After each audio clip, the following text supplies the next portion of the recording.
Hey, what's up? It's Ja, and welcome to my love, romance, and erotic series of the Zodiac.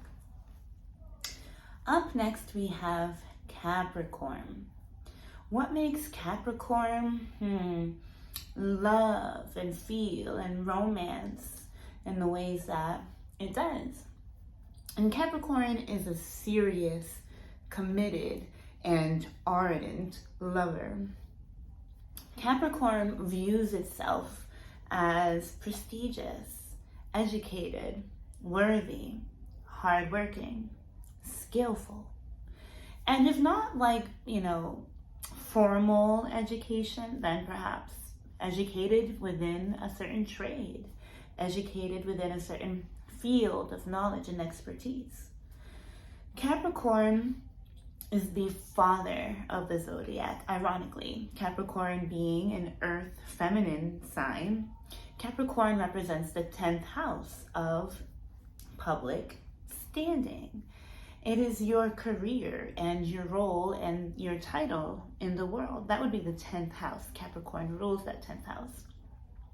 And that 10th house, right, when we put Capricorn on the ascendant, so this is really going to resonate with Capricorn ascendants and Capricorn suns. As any true astrologer knows, the rising sign is the seat of the soul. So when really getting to know about your soul purpose, which would be represented by the sun sign, it would be great to migrate that sun and put it right on the ascendant to see what its natural and true expression would be. So Capricorn sun or Capricorn rising, you have Libra sitting in your own house, right at the top of the chart in the 10th. Libra is ruled by Venus. And ironically, your 5th house, which would represent your romantic endeavors, your children, how you have fun, your business, right? Your business ideas, your original creative and procreative expression is ruled by Taurus. Taurus and Libra, both ruled by Venus. So you take commitment quite seriously, Capricorn. Capricorn really truly values the commitment and the balanced partnership that Libra represents. Traditionally, Libra rules the 7th house of partnership. And what's sitting across from Capricorn? That would be Cancer. And so making Capricorn an emotional, nurturing, and sometimes possessive and even clingy within a marriage, within a partnership, okay? Now, that brings me to the 8th house, where the 8th house is ruled by Leo. And Leo is the sun, the center of attention. What a Capricorn won't always show you is the amount of pride that it has in the bedroom, giving Capricorn its dominant flair when it comes to sex and eroticism, and also money and shared, wealth as well. Leo is the caregiver. Leo wants to shine. Leo wants to become dominant. And so in the bedroom, Capricorn is quite dominant and it seeks to be praised, right? We all know that Leo loves to be praised and acknowledged. So when it comes to sex and integrating, Capricorn wants to be the one who's looked up to and revered for its stamina and revered for its capacity to shine and hold space. And so this kind of lends an air of BDSM. And we all know that Capricorn is the dominatrix or the dominant of the zodiac, having this father patriarchal energy. But when it comes to a spouse, that 7th house, we're looking for a mother, we're looking for a nurturer, we're looking for a caregiver, right? We really value our spouse when it comes to Capricorn, as the moon reflects the light of Capricorn and softens the blow of the Saturnian energy that Capricorn holds. Capricorn is known for being cold and, you know, not really showing emotion, not very warm, not very touchy-feely. But the fifth house says something different, right? When a Capricorn is feeling romantic and in love, it either wants to spoil you with material things, because Taurus, ruling that fifth house, rules luxury, it rules material, it rules money. So a Capricorn, when dating, might want to look or come across as very wealthy and with a lot of dough and, you know, a big spender. But that's what happens, you know, Capricorn, you know, wants to be dominant and worshipped in the bedroom. But when it comes to romance, fun, and dates, it wants to luxuriate its partner. It wants to have fine dining. It wants to dress well and present itself well when going to the club or going to a restaurant, okay? So Capricorn in the bedroom can be a bit domineering with that Leo 8th house and could be all about me, me, me. But when we come to, you know, and that could be after marriage, right? Because the 8th house shows the type of intimacy that one has with another after it decides to have some sort of commitment. And so 7th house being marriage or long-term partnerships or someone that you really balance yourself with, that 8th house is going to show that maybe a Capricorn might become a little bit narcissistic or self-centered when it comes to giving and receiving pleasure in the bedroom. So we have to kind of like look at that, right? I mean, I guess an alternate way to like soothe or soften that Capricorn in the bedroom is to really, really put wind in their sails, so to speak.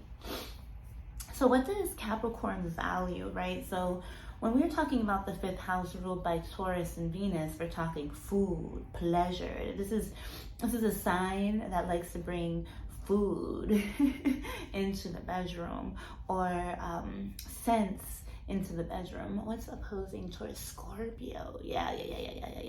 This is also a deeply private energy as well, and secretive and full of taboos. The 12th house represents bed pleasures. And what's in the 12th house of Capricorn? It would be Scorpio, but that's the 11th house. I'm sorry. Scorpio rules the 11th house, right? So Capricorn can be a bit kinky and a little bit odd or standoffish when you poke them out into a crowd. There's going to be a seductive nature to a Capricorn when meeting them out in the public, right?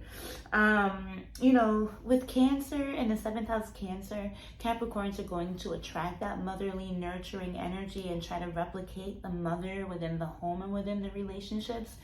But in this 11th house of the outside group, like let's say if we were to go out to the restaurant or go out to the movie theaters or go out to the bar, that would be the 5th house of Leo. When the people that you find within the bar, the people that you find within the venue would be the 11th house, right? So the 11th house is ruled by Scorpio for Capricorn. So Capricorns can come off as a little weird. It just depends, they can have a weird vibe to them, or a very smoldering, sexy, attractive, alluring vibe when out and about, right? So it reminds me of that 8th house Leo, right? Because Scorpio ruling the 8th house, we have Leo in there, okay?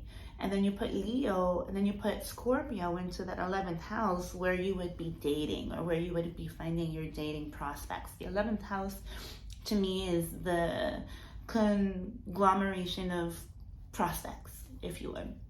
And so when Capricorn is looking for a prospective lover or a prospective romantic date, when stalking the streets, or when out within the community, they come off as alluring, bright, attractive, fun, magnanimous. And this is the kind of like trickery or manipulation of Capricorn, right? Because that 11th house is a kind of sly. And then 11th house of Scorpio is looking into Taurus. So when Capricorn is looking for a lover or a date, it puts on its best suit, its best cologne, and makes sure that it has money in its pocket. And it goes about with this mysterious kind of like glow over it, or like this mysterious like drapery over it. And when coming into contact with this Capricorn, there's this allure and we want to know what's happening. And Capricorn is very conscious of this because Capricorn can be quite cunning with this 11th Leo 8th house energy, right? Because it wants to take its pleasure and it wants to take its joy into its domain of secrecy, right? And within that domain of secrecy is where Capricorn becomes the dominant of the show, giving you pleasure, giving you a rise, right? And when feeling in a very good mood or happy or pleasurable, because the 5th house is ruled by Leo, right? And we found Leo in the 8th house of taboos and sexual pleasures and kinks, right? That 8th house hides things that we don't always want everybody to know about. You know, what kind of pleasures we like, what kind of pain, what kind of abuse is behind the closed door. And Taurus and Leo here can be very fixed and particular, right? Making Capricorn a bit maybe austere in its approach, not always feeling exactly welcoming. A Capricorn might find that with its Leo and Scorpio allure that maybe it can lure you into the bedroom with being a little bit mean or intimidating, luring you into its like luscious, vivacious, hedonistic promise of fun when it comes to Taurus. Now, a Capricorn is definitely into slow love making, slow, deep, passionate, carnal love making that is unforgettable, especially when it has marriage in mind. When having marriage in mind, Capricorn allows their emotions to emerge. Capricorn allows their emotions to come through, because in this allure, in this call and this beckoning for lust, Capricorn ultimately wants a long-standing partner. Now, in this long-standing partnership, Capricorn can either be possessive with the 7th house Cancer energy, you know, depending on the maternal emotional background of the Capricorn, how the type of relationship they had with their mother, the type of relationship they had with food, the type of relationship they have with feeling safe, emotionally safe, will determine how this Capricorn is going to express their emotions when courting a potential spouse. But with Aquarius ruling the 2nd house, and we see that Capricorn has a very strong Venusian respect when it comes to relationships. I mean, Saturn is exalted in the sign of Libra. And so, you know, Saturn and Capricorn does best when it's in equal and fair and just partnerships and or marriages. But again, with Aquarius ruling that 2nd house, traditionally ruled by Saturn, modernly ruled by Uranus, this could be a partner that values freedom after the intimacy and the commitment is set.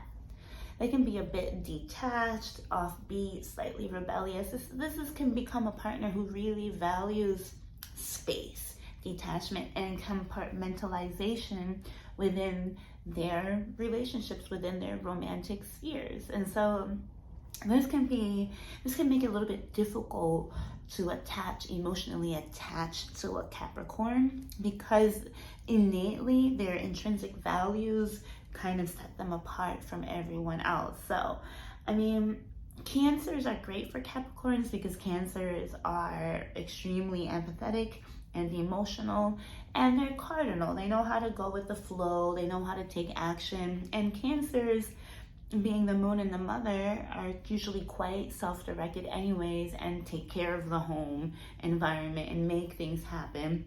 Usually it's the wife or the Cancerian counterpart that is upholding the social aspect. So a Capricorn will really rely on their partner or their spouse to manage the social atmosphere and to manage the social connections, okay? Strategizing and working with their partner is extremely romantic, as Capricorn loves money. So aside from like people in lovemaking, I mean, if you ever want to turn a Capricorn on money, this is Capricorns. Capricorns think about money, money, money, winning. So Capricorn can be obsessed with work. A Capricorn can become in love with money and the chase and the hierarchy and the thrill and climbing for more. And this is where like this unhealthy alienation in the second house happens, because sometimes we just kind of alienate from society and the community and focus just on material and financial gains. With Leo in the 8th house, material and financial gains boosts a Capricorn's sexual self-esteem. And so again, a Capricorn needs to be the dominant, kind of like one that upholds the structure. And usually that comes with a need for money. Taurus 5th house, a love for money. So yeah, that kind of just gives you an idea of how Capricorn loves and why. Of course, we can delve into each sector more deeply, and maybe I'll do that at a later time. But for now, I hope this serves you well, and I'll talk to you soon. Later.